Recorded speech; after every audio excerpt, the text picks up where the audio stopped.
When your children don't respect you, do this instead. 6 powerful ways to regain respect. Have you ever sat quietly at the dinner table, listening to your adult children speak over you, dismiss your opinions, or brush aside your stories like they didn't matter? That sting in your chest, it's not just hurt, it's frustration, confusion, and sometimes even heartbreak. You've raised them, guided them, supported them through thick and thin, and now, it feels like they don't see you the same way anymore. If that sounds even a little familiar, you're not alone. A lot of people over 60 feel this silent shift in how they're treated by their children, especially once their kids become parents themselves or climb into demanding careers. Maybe they start making decisions for you, assuming you can't keep up, or maybe they just stop including you like they used to. The worst part, it chips away at your confidence. It can make you question your place, your role, even your value. But let me tell you something important. Your wisdom, your experience, and your presence matter. And no matter how much time has passed or how strained the relationship may feel right now, respect can be rebuilt. It starts with small shifts, in mindset and in how you show up. In this video, we're going to walk through 6 powerful, down-to-earth ways to gently but firmly regain your children's respect. Without arguments, guilt trips, or emotional showdowns. Just clear, loving action. It all starts with the way you respect yourself. I know, it might sound a little backwards. After all, they're the ones being disrespectful, right?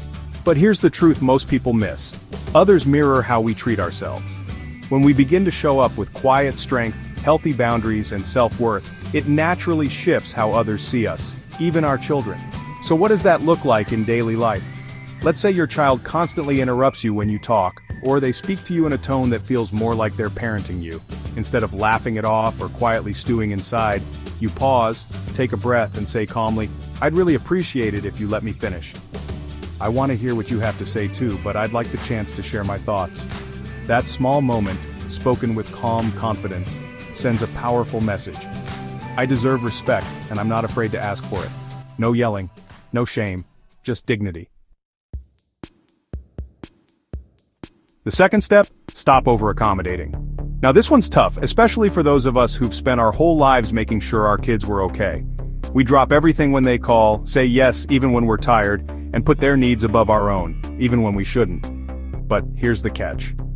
When we constantly bend over backwards, it teaches them that our time, our needs, our energy don't really matter. That we'll always say yes, no matter how we're treated. You don't have to stop being generous or loving. But boundaries are a form of self-respect. It's perfectly okay to say, "I'd love to help, but I already have plans," or "let me think about it and get back to you." You are allowed to have a full, independent life. In fact, when your children see you doing things that light you up, taking a class, going out with friends, joining a walking group, they start to see you less as someone they take care of, and more as someone who is still fully alive, engaged, and deserving of respect. And here's the third thing, maybe the hardest of all. Let go of trying to earn their approval. You don't need to perform, to shrink, to prove anything anymore. You've already done the work, you've shown up, you've loved, and that is enough. Instead of seeking their approval, focus on what brings you peace. That might mean stepping back when a conversation turns tense. It might mean not attending every family gathering if it drains you. Or it might just mean silently releasing that old ache for them to finally say, "You were right, you did so much for me." They may never say it, but that doesn't change the truth of your value. You are more than someone's parent. You are a whole person, with wisdom, worth, and a lifetime of experience that can't be erased or diminished by anyone else's behavior. Now that we've touched on the power of self-respect, boundaries, and emotional freedom, let's keep going. There's more we can do, gently, powerfully, to shift these relationships and rebuild mutual respect in a way that's lasting and real. Now that we've talked about how self-respect, healthy boundaries, and letting go of approval-seeking can begin to shift your relationship with your children, let's take that a step further. Because here's the truth. Respect isn't just about how others treat you, it's about the energy you bring into every interaction. And sometimes, what really changes everything is when you stop trying to change them, and start focusing on your presence. Let's talk about the power of calm confidence. There's something unshakably strong about a person who knows who they are and doesn't need to prove it. And no, it doesn't mean being loud or forceful or dominating the conversation. It's the opposite, really. It's the ability to speak slowly and clearly, to listen without reacting, to hold space, even in the middle of conflict, without losing your cool or shrinking down. Imagine this: your adult child is speaking to you in a sharp or dismissive tone. Maybe they're rushing you, talking over you, or correcting you in a way that stings. In that moment, the old instinct might be to either argue back or say nothing and let the moment pass. But instead, what if you paused and said gently but firmly, "Please don't speak to me that way. I want us to talk, but with kindness." It's simple, calm, strong. When you model respectful communication, even when they don't, you're drawing a clear line. And over time, that line becomes a quiet expectation. They may not change overnight, but they will start to notice. Now, let's talk about one of the most overlooked tools in repairing respect: curiosity. This one surprises people. Because when you're being disrespected, the last thing you feel like doing is being curious about them. But here's where it gets interesting. Disrespectful behavior often has roots. Maybe your child is stressed. Maybe they're dealing with pain or resentment they haven't voiced. Or maybe, just maybe, they've slipped into habits without realizing how they're affecting you. When you ask thoughtful questions, without blame or defensiveness, you create space for real connection. Not a lecture, not an argument, just a bridge. Try something like, "I've been feeling like we don't talk the same way we used to. Have I done something that made you pull away?" Or even, "I want us to have a better relationship. What would make our conversations feel more respectful to you?" These aren't easy conversations, but they are powerful because they invite your child to reflect and respond with maturity. And if they don't, well, then you'll know you did your part. You stayed open, strong, and graceful. And speaking of strength, here's something that takes more courage than anything else: not tying your worth to how others treat you. This is especially hard when it comes to your children. It's natural to want their love, their attention, their respect. You've poured your heart into them for decades, so when they seem distant, rude, or ungrateful, it can feel like rejection of you. But it's not. How they act is a reflection of where they are, not who you are. And that's why your peace, your self-image, and your joy can't depend on them. You deserve happiness and respect simply because of who you are, not because of how anyone else behaves. So what does that look like in practice? It looks like continuing to enjoy your life, even if they don't call every week. It looks like choosing peace over drama, even if they want to argue. It looks like giving yourself the same love, patience, and kindness you once gave them when they were learning how to walk, how to talk, how to become people. They're still learning, you're still growing, and respect, it starts inside you. Let's keep going and build on this momentum, because the last pieces of this puzzle are about reclaiming your role not just as a parent, but as a whole person.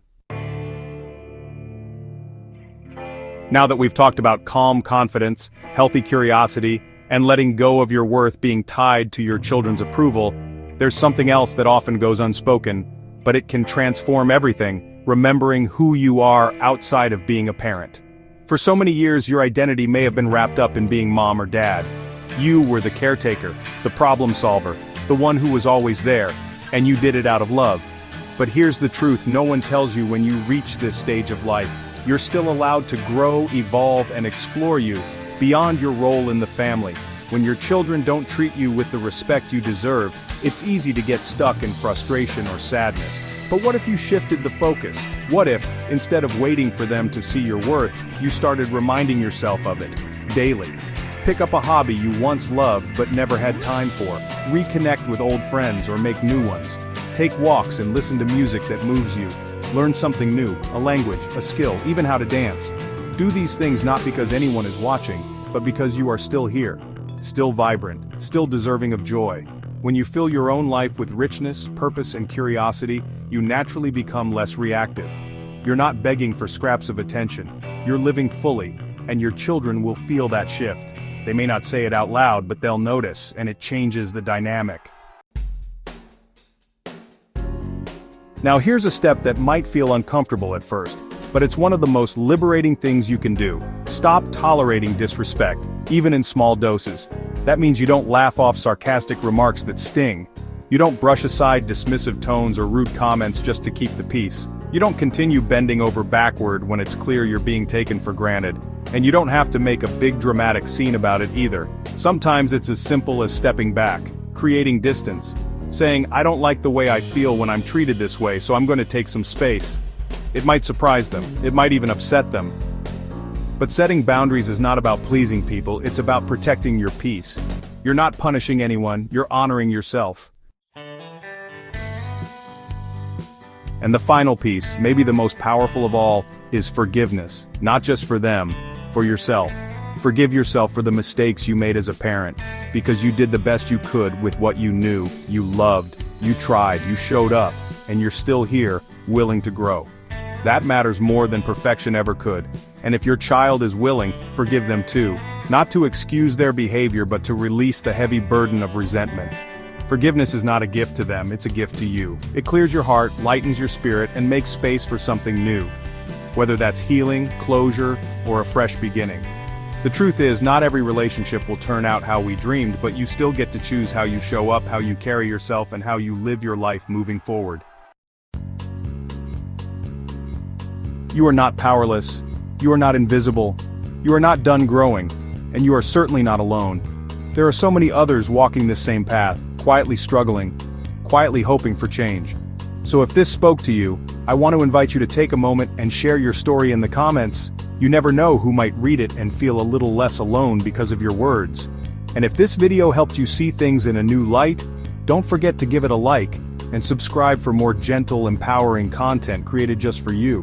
Because you matter, your voice matters. And your journey, yes, even now, is still unfolding. Here's to walking forward with confidence, grace, and the deep knowing that you are worthy of respect, not because of what you do, but simply because of who you are. Here's to living your best life, at any age.